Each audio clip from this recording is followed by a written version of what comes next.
Good morning, everybody. Praise the Lord. God bless you. So glad you could join us this morning. I want to first greet my pastor and his wife and all the leadership of this assembly. And I'd also like to give honor to my wife, who is my rock, and I thank God for her every day. This morning, I would like us to take a look at a familiar Bible character, one whose story has always intrigued me. Most of us are familiar with the story of Job, but it's a story that is always worth looking at again. Job's story is so fascinating because he persevered through a very difficult trial that should have broken him, but instead it brought him closer to God. There are other people in the Bible who also displayed extraordinary perseverance. I'm thinking of the parable that Jesus told about the widow with the unjust judge. The Apostle Paul is another example, and even Jesus himself is also an example. These people, along with many others, persevered in very difficult circumstances. But what makes Job's story unique is that his situation was a direct result of a conversation between God and Satan. Everything that Job went through was simply because God was bragging on him. Job 1 verse 8 says, "Then the Lord said to Satan, 'Have you considered my servant Job, that there is none like him on the earth, a blameless and upright man, one who fears God and shuns evil?'" You see, God was so pleased with Job that he brought him up to the accuser. Think about that for a minute.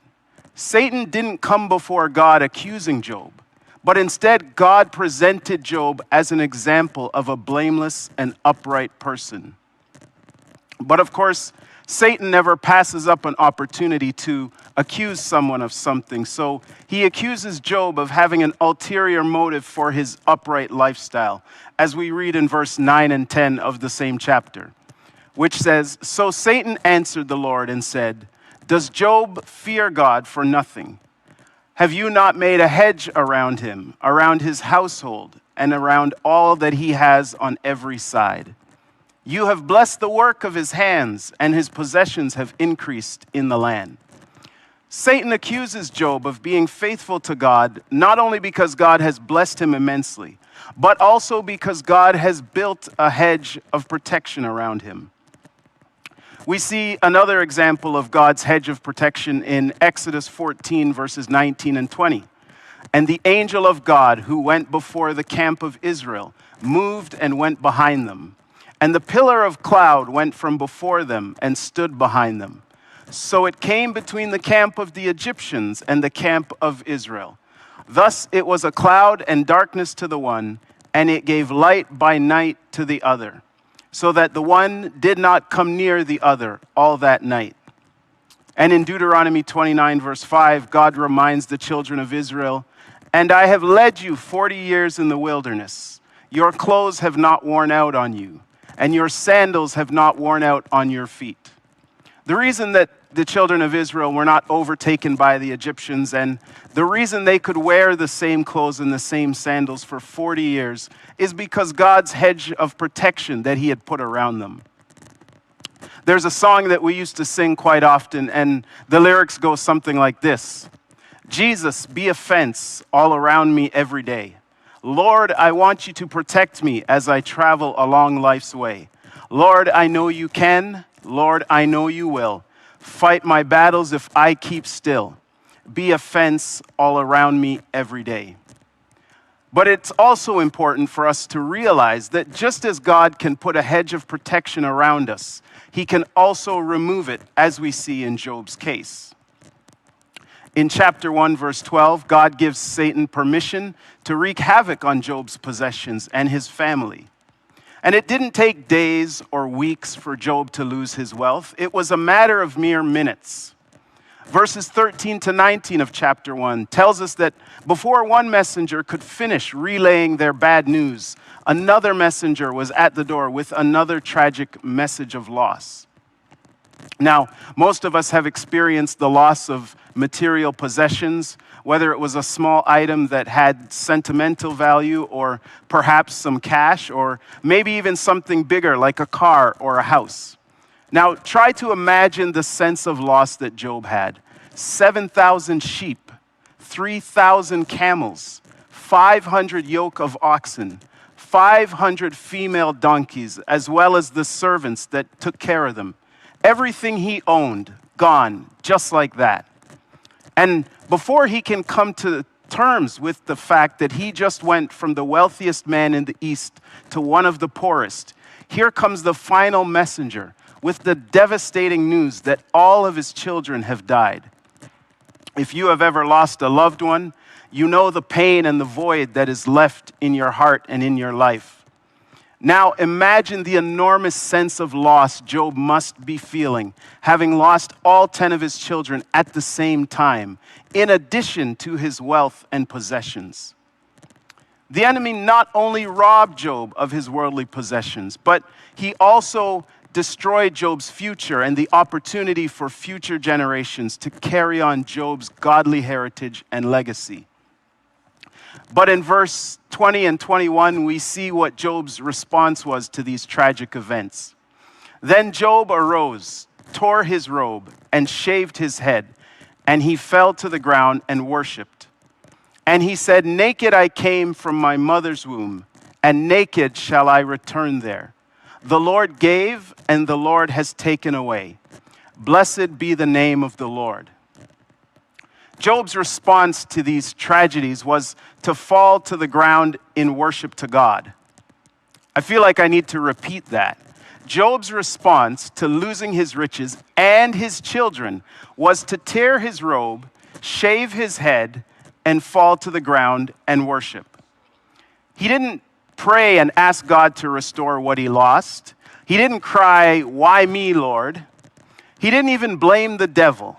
He simply fell to the ground and worshiped. What an amazing attitude towards God, and what a perspective on life Job had. No wonder God was bragging about him. And as if the loss of possessions and children wasn't enough, Satan also gets permission to attack Job's body. We aren't told specifically what Job's affliction was, but the symptoms were many. He describes painful sores. He said his body was covered in worms and scabs, and his skin was broken and festering. He was having nightmares, and he was disfigured and had a revolting appearance. In chapter 19, verse 17, he complains of bad breath. He also complained of excessive thinness or weight loss. He had a fever, and he was in pain consistently day and night. And after everything Job has lost, his possessions, his children, his health, the one person Job should be able to turn to, his wife, makes an outrageous suggestion. We aren't told how she feels about everything that has occurred, but she tells Job to let go of the one thing he has left, his integrity.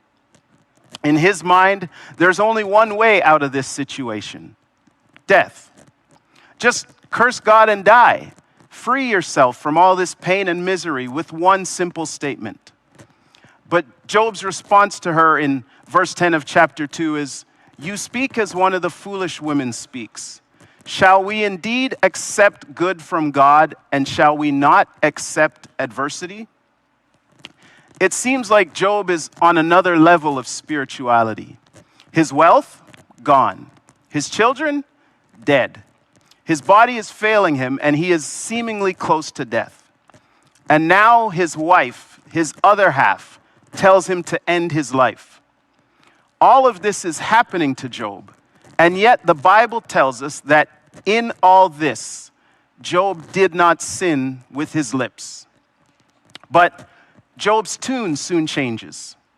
At the end of chapter 2, his three friends, Eliphaz, Bildad, and Zophar, come to visit him. And they sit with him in silence for 7 days as they realize the extent of Job's suffering.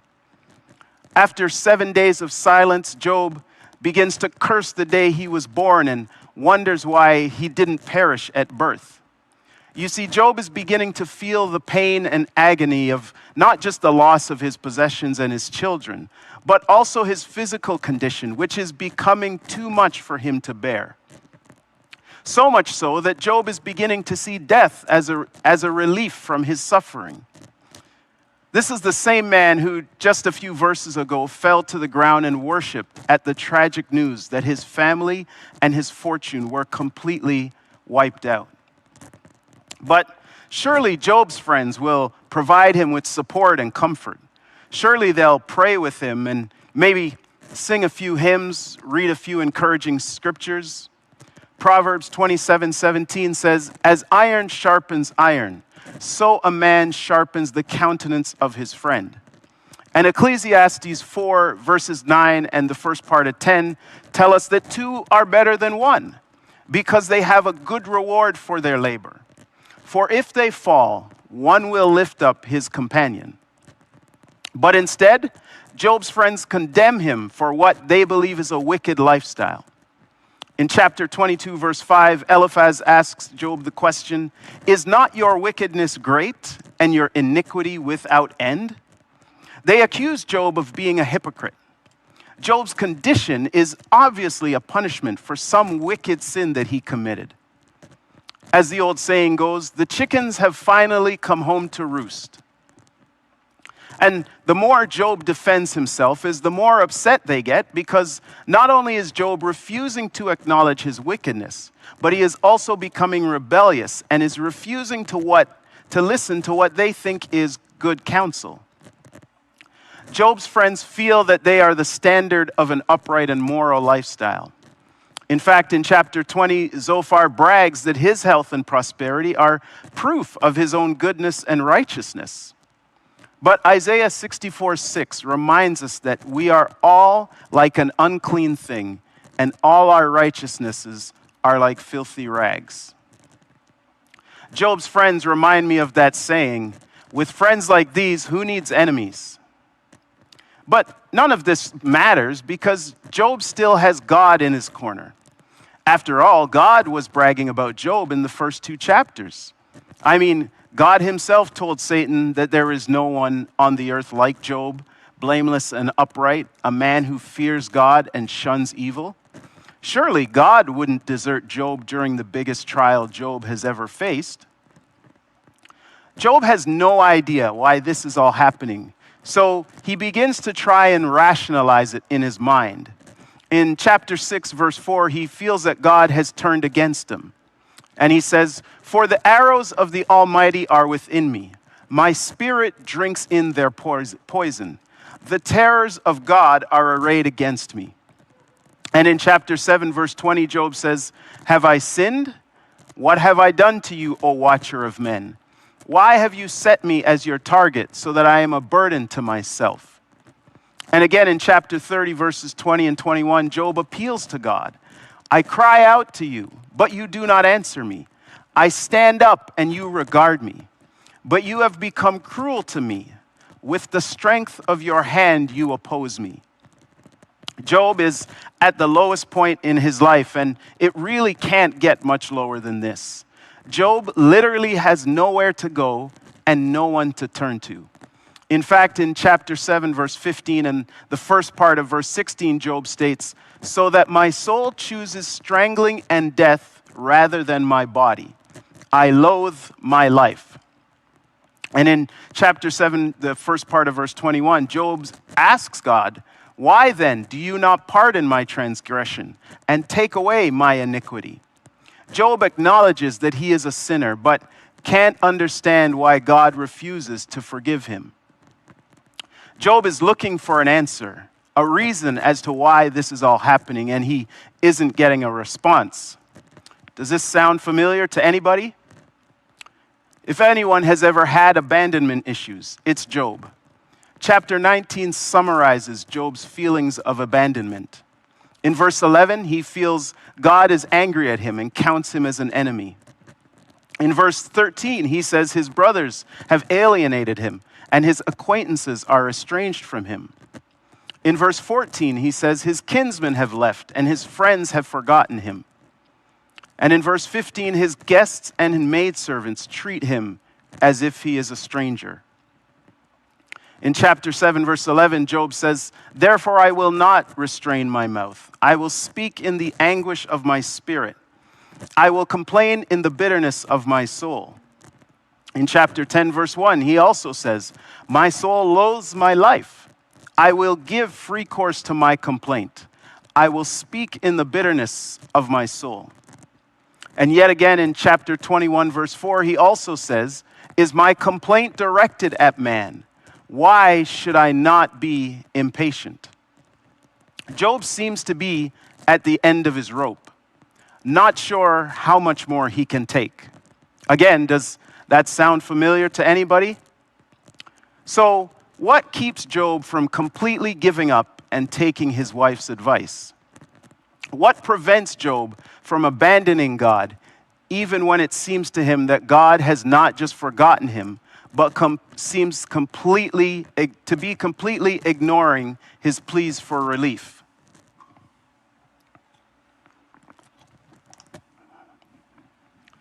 James 5, verse 11 says, "Indeed we count them blessed who endure. You have heard of the perseverance of Job, and seen the end intended by the Lord, that the Lord is very compassionate and merciful." Now, I was raised on the King James Version, which reads patience of Job instead of perseverance of Job. But I would submit to you today that the word patience in this context has a slightly different meaning than our modern day usage of it. When we think of the word patience, we think of standing in line at a bank or at a grocery store and just kind of patiently waiting your turn. If somebody's standing in line and they begin to complain, we call them impatient. But according to Strong's Concordance, the Greek word used here is spelled Hupomone, pronounced hupomone, and it means a remaining behind or a patient enduring. Other definitions can be endurance or steadfastness. You see, Job continued to endure or persevere under the weight of the mental, physical, and emotional suffering that he was facing, even when giving up would have been the easiest thing to do. Job's faith in God didn't waver, shift, or fluctuate during the greatest trial he would ever face. In spite of what he was going through, he still remembered the God that he served. Job says this about God in chapter 10, verse 8 to 12. "Your hands have made me and fashioned me, an intricate unity, yet you would destroy me. Remember, I pray, that you have made me like clay, and will you turn me into dust again? Did you not pour me out like milk and curdle me like cheese? Clothe me with skin and flesh, and knit me together with bones and sinews?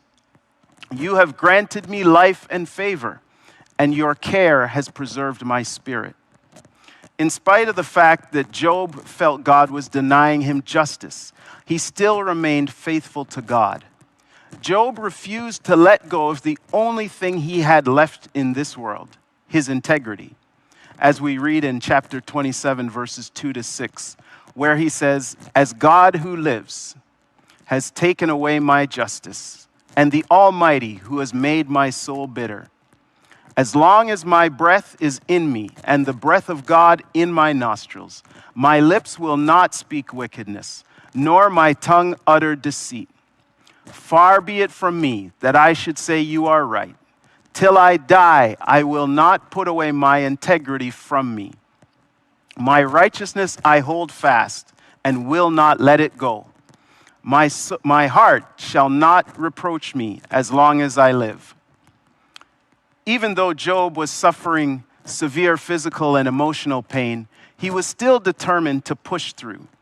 Job was going to hold on to his faith and his integrity because he knew God was his creator and that God still deserved praise in spite of what was happening. And even though he couldn't see, feel, or even hear God during his trial, Job knew that God was still there watching over him. Job was confident that God was acutely aware of his situation as we see by his words in chapter 23, verses 8 and 9. Look, I go forward, but he is not there, and backward, but I cannot perceive him. When he works on the left hand, I cannot behold him. When he turns to the right hand, I cannot see him.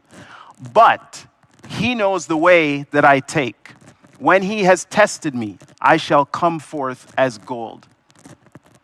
Job persevered through his trial because he knew that he would get a chance to see God, as he declares in chapter 19, verses 26 and 27. And after my skin is destroyed, this I know, that in my flesh I shall see God, whom I shall see for myself, and my eyes shall behold and not another. How my heart yearns within me. We like to quote Job chapter 13, verse 15. Though he slay me, yet will I trust him. And we usually like to stop there. But if we finish the verse, then we will understand the full context of what Job was saying. The verse continues on to say, even so I will defend my own ways before him.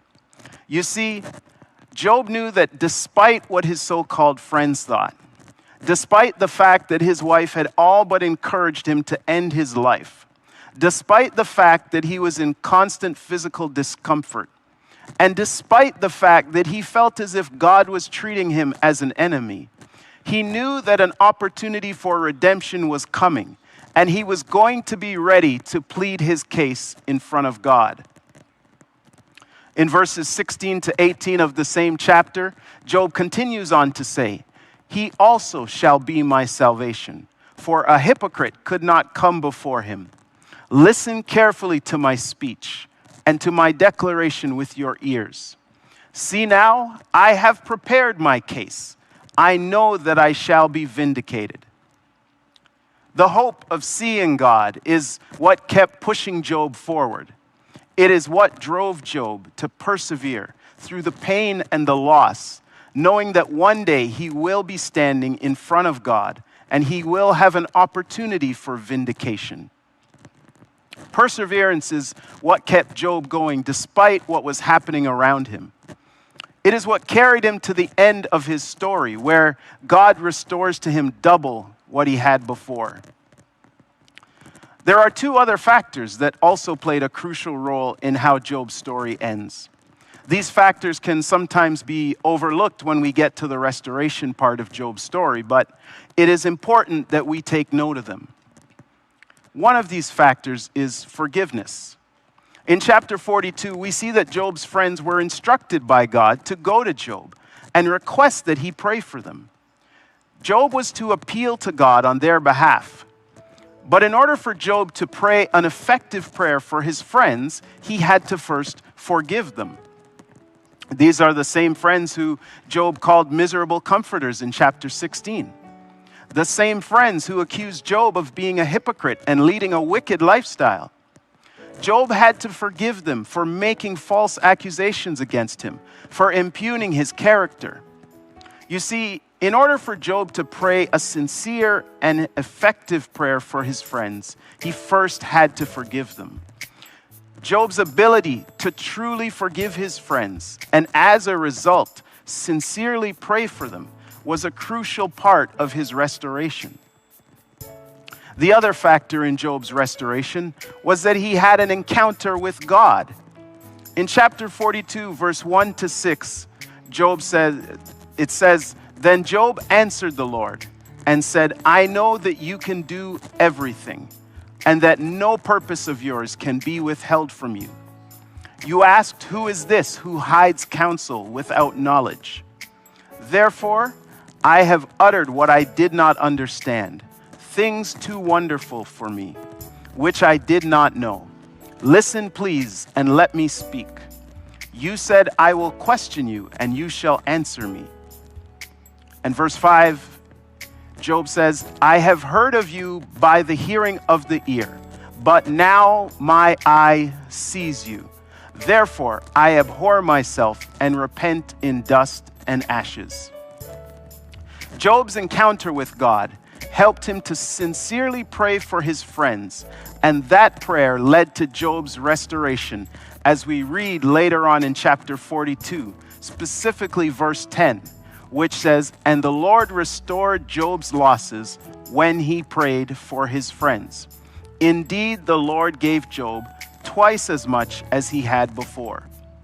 Job's restoration happened after he prayed for his friends, and Job was able to sincerely pray for his friends after he had an encounter with God.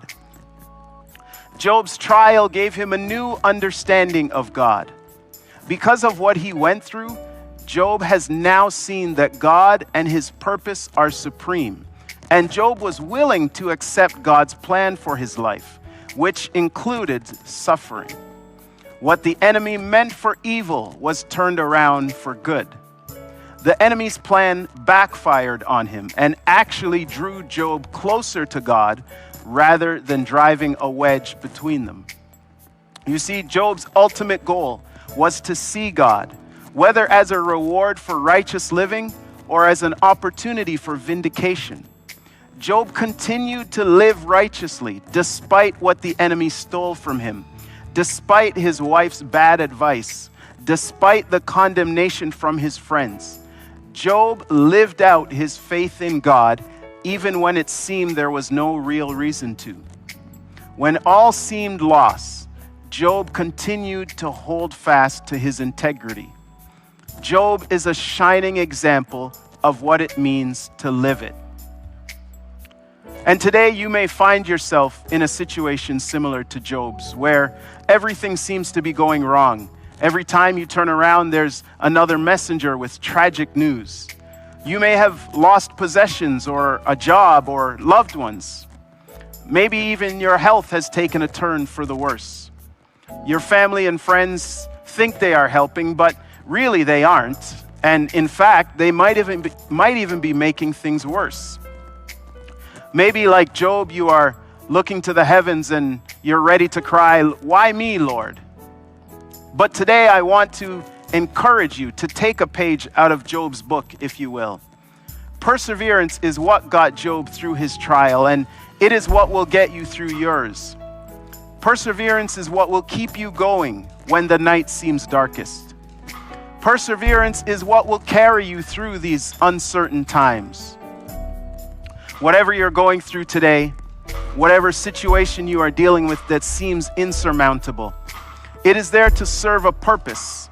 And that purpose is to build character and to build hope, as we read in Romans 5, verses 3-5, which says, "And not only that, but we also glory in tribulations, knowing that tribulation produces perseverance, and perseverance, character, and character, hope."